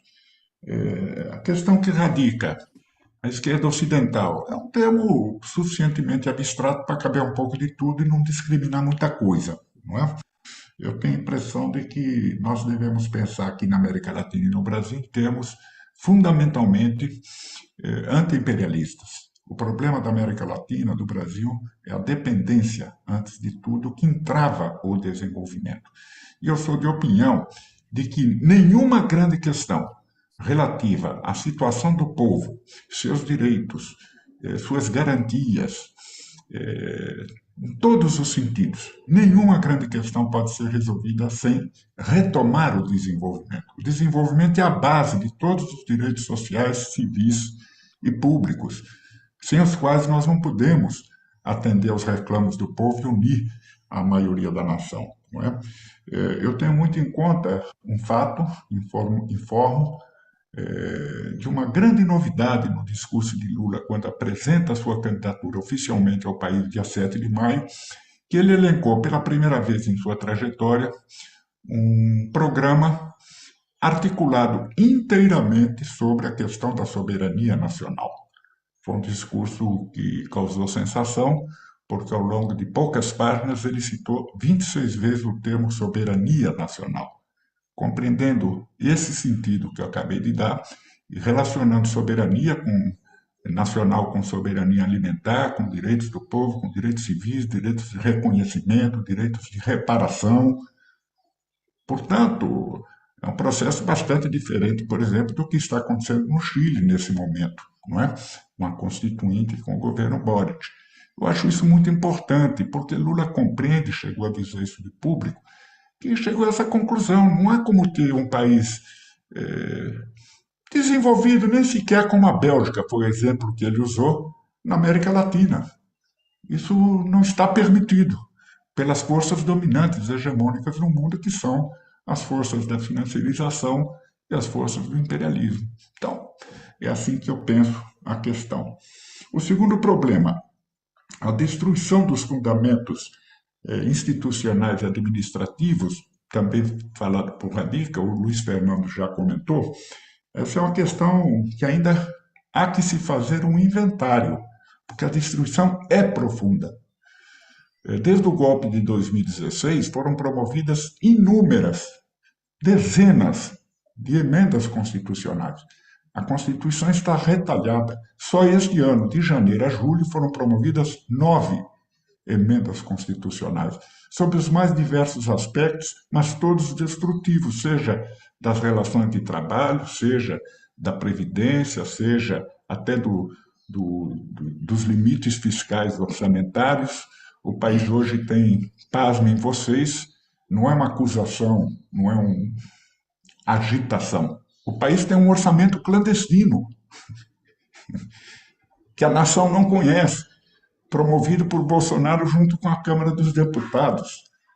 É clandestino. Só nessa eleição eles aprovaram 41 bilhões, que ninguém tem controle, durante o processo eleitoral. 41 bilhões de reais. Deve dar coisa próximo de 8 bilhões de dólares durante 3, 4 meses das eleições. Então é nesse nível que o país está. Não é agitação. Então, nós temos que fazer um inventário disso no futuro, se ganharmos as eleições, porque se quebraram as cadeias administrativas da maior parte dos ministérios, seja da saúde e da educação, que está com diminuição ativa de verbas, saúde e educação, imagine, né? E seja em todos os demais terrenos. As cadeias administrativas foram arrebentadas, né? Vai ter que ser reconstruída. Terceira questão, a questão indígena, especificamente, não propriamente da Amazônia, a questão indígena, perguntada por Paul, só informar de que Lula manifestou de público a intenção de criar um Ministério dos Povos Originários, porque essa questão vem sendo tratada há muitas décadas no país, com vários órgãos associados a ministérios, mas a destruição promovida por Bolsonaro parece indicar a necessidade de reconstruir os elos entre os vários aspectos das políticas indigenistas no país e que provavelmente Lula pensará na hipótese de criar um ministério da questão indígena, dos povos originários. E, por fim, a pergunta da camarada que escreveu no chat, eu não estou recordando o nome dela agora, dizer da burguesia brasileira, dizer que a burguesia brasileira, que apoiou o golpe contra Dilma, nesses 6 anos, teve como centro de sua atividade a recomposição das taxas de lucro. Todas as reformas feitas depois do golpe se voltaram para isso, e essas taxas de lucro foram recompostas em grau máximo, digamos assim, em detrimento do trabalho e da renda popular. Uma burguesia dependente, uma burguesia atrelada aos circuitos financiarizados mundiais, sobretudo norte-americanos, e colonizada, digamos assim, culturalmente. Mas isso é um comportamento do bloco hegemônico no poder. O fato é que, na política, eles vieram e estão descolando de Bolsonaro em grande medida, sob o aspecto da questão democrática. O grande fator que conseguiu trazer Bolsonaro para uma derrota foi uma ampla frente democrática que se constituiu no país, unindo setores, desde setores hegemônicos até o povo pobre, digamos.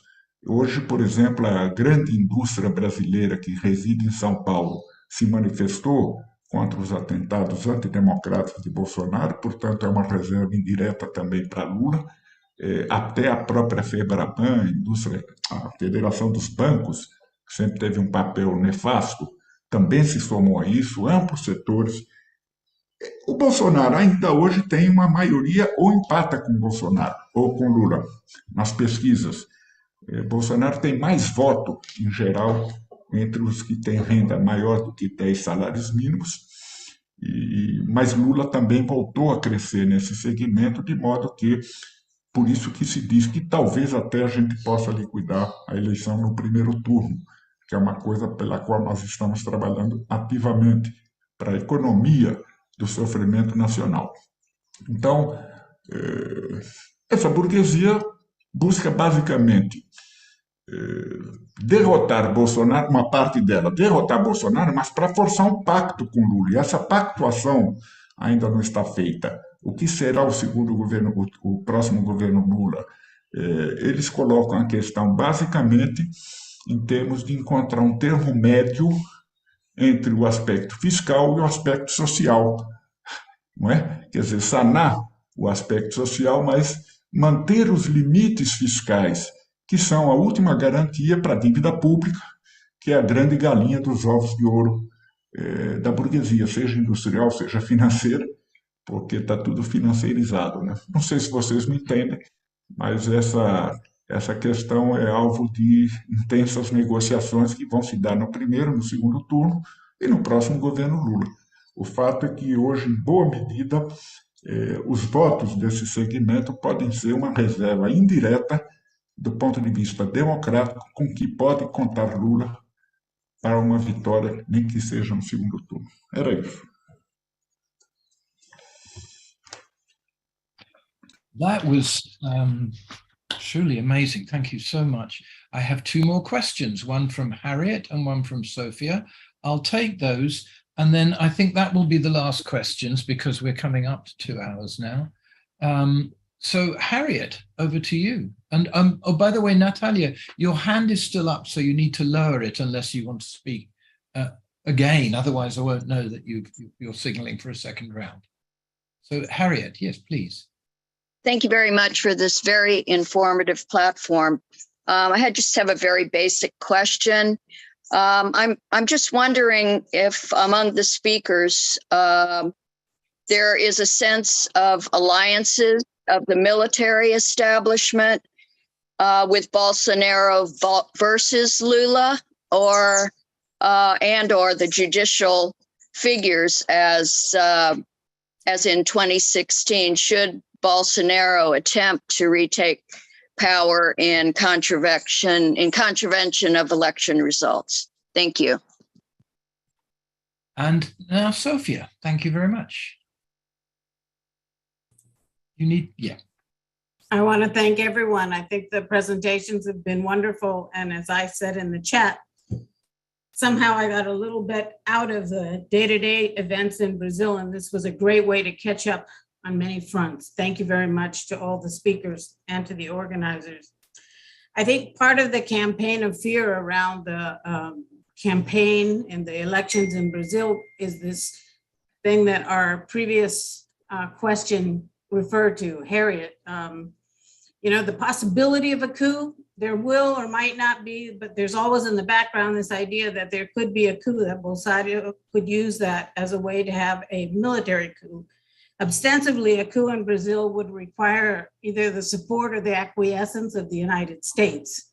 And I'm curious to know what people think about the relationship between the Brazilian military and the US military and also NATO. Does this play at all into the immediate future in Brazil? And I'd also like to know, Brazil traditionally has played a very strong role in the United Nations.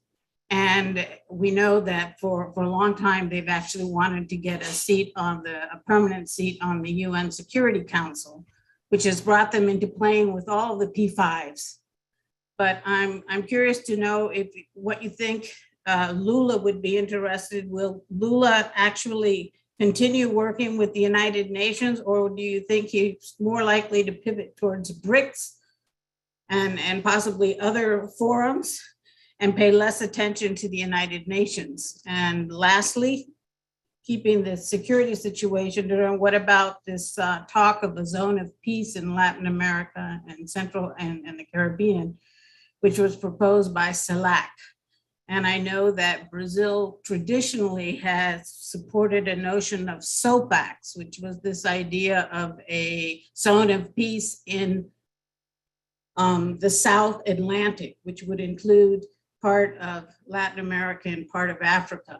But that's an idea that sort of never came to fruition. Will these ideas be relevant in a Lula administration? Thank you again. Now, may I ask if you wish to respond to that, if the speakers wish to respond to that, could you just put your hand up so we can see that you can get a response?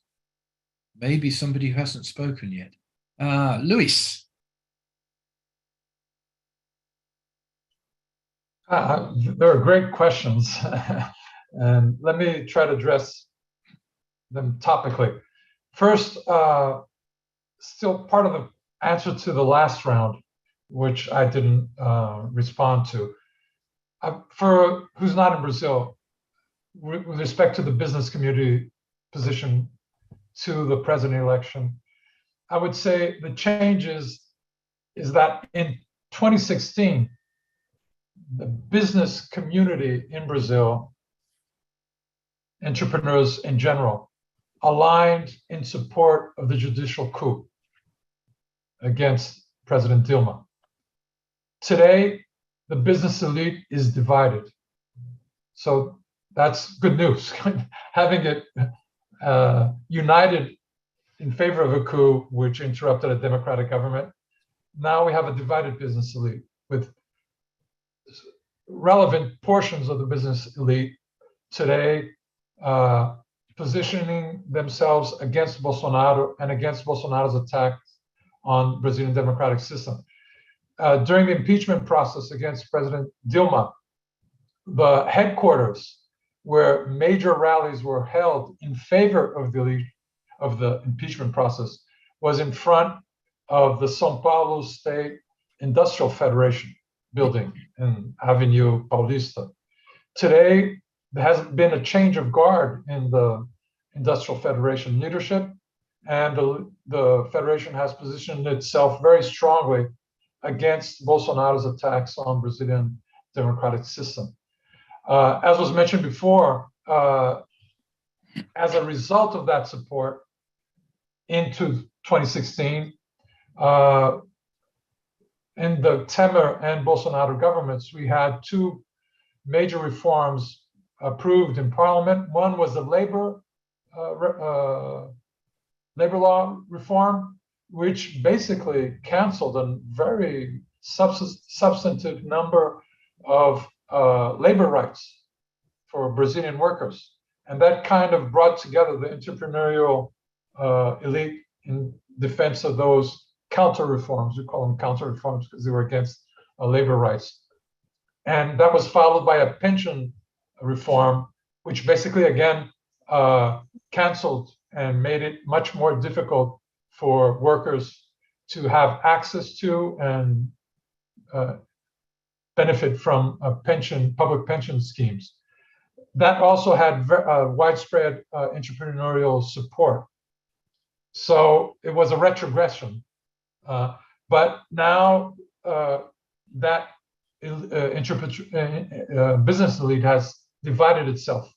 So that opens room for maneuver for the new Lula government. So that's the first point. Second point, I think the question, the judicial system in Brazil and our Supreme Court played a very relevant and negative role in the judicial coup in 2016. It participated and legitimized the coup that was the parliamentary coup that was conducted against Dilma's government. That there has been a significant change in the position of the Brazilian Supreme Court, which is now firmly in opposition to Bolsonaro's attempts to destabilize our democratic system. So that's also a very favorable development. With respect to the military, of course, supported in general Bolsonaro's government, had a very strong participation in Bolsonaro's government. It tripled the number of public office positions held by military or ex-military officers. But that does not mean that the military will follow Bolsonaro in bringing forward a coup attempt to not respect the electoral results in Brazil. They're two different questions. And I must say that one of the main public positions which contributed to the Brazilian armed forces not aligning with Bolsonaro's coup attempt, at least more openly up to this moment, was also President Biden's position on the question. Because for us, fortunately, Trump is not president in the US. and the non-recognition of Biden's election became a central political issue in the US. So it's very difficult for the Biden government to endorse a Trump-like movement on the part of Bolsonaro. And that position has influence in a number of Brazilian elite sectors, including the armed forces, which maintain strong, close cooperation with the US military. So that in tactical terms, it has meant stronger barriers to a coup attempt by Bolsonaro in not recognizing the electoral results and having support from the Brazilian military. My last point, I mean, we still have to be very vigilant. I'm not underscoring the threat, but I think we have a favorable situation today to overcome that threat, and international solidarity will be absolutely fundamental. My last point is that for a Lula government, a new Lula government, and for progressive forces in Brazil's position in general, there's no antagonism between defending Brazil having a permanent seat in the UN Security Council and aligning strongly with BRICS.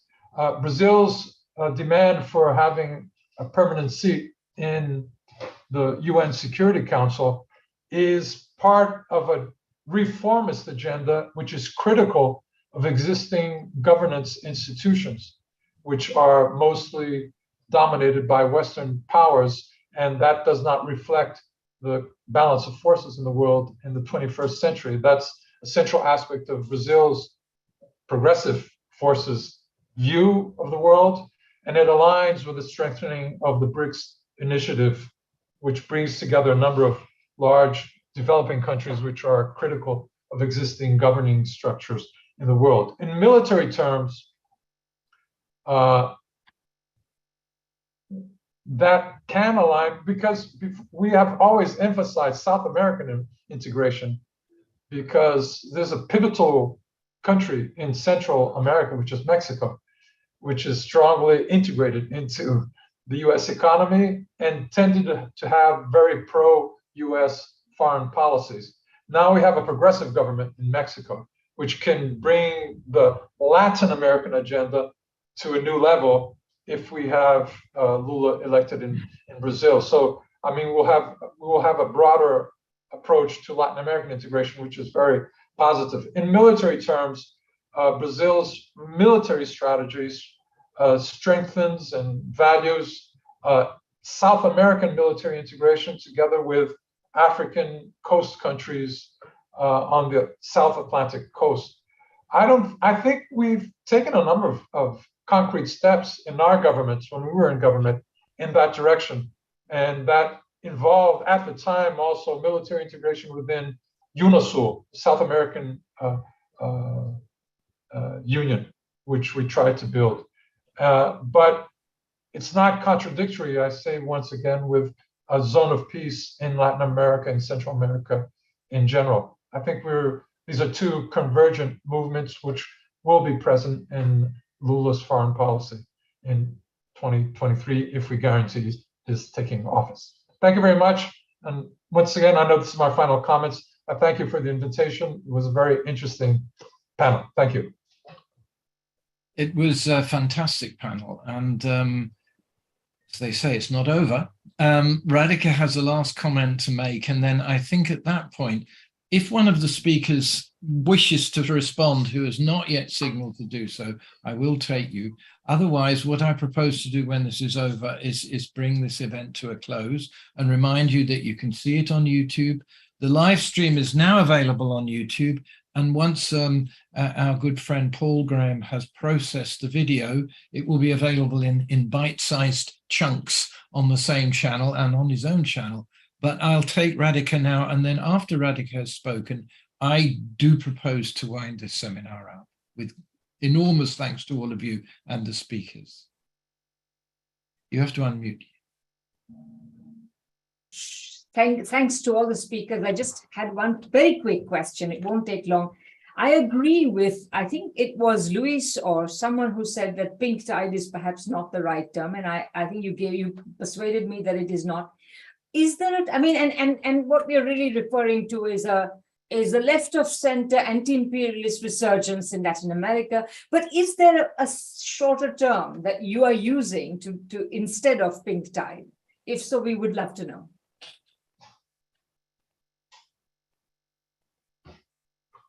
I don't know what to do. I think that what I'm going to do is Luis. propose that we leave on that note. But if somebody, no, I think Luis wanted to say something. No, I would just say I personally prefer a progressive democratic change. I mean, it's because it does have an anti-imperialist content in it. It's not verbal, it's not said openly, but it does have an anti-imperialist content in it. So I think it's more progressive democratic change in the region. I would suggest the multipolar tide as a possible. Yeah, that's true. Especially given the recent meeting between President Xi and President Putin, in which the issue of multipolarity was right at the top of the agenda. And all the leading figures in the imperialist world have all condemned multipolarity as the greatest threat to, the free world, which essentially, tells us where they're coming from in terms of the kind of way that they want the world to be run. So maybe multipolar tide, or to use President Maduro's phrase, and President Maduro, I think, was probably the second Latin American leader who came from working class origins. He was a bus driver. We should not forget that. Has said that he proposes the term pluripolar because of the variety of political systems that have come together. Essentially, one has to say, in opposition to imperialism. So unless somebody stops me on that note, I propose to end this meeting with thanks to you all and stay in touch via New Cold War. And I think one of the things Luis said is very important is international solidarity has an effect. So I hope we go away from this meeting not just thinking we know better, but also we can act better. Thank you again. Goodbye to everybody. Congratulations, Alan, Radhika, a todos e todas.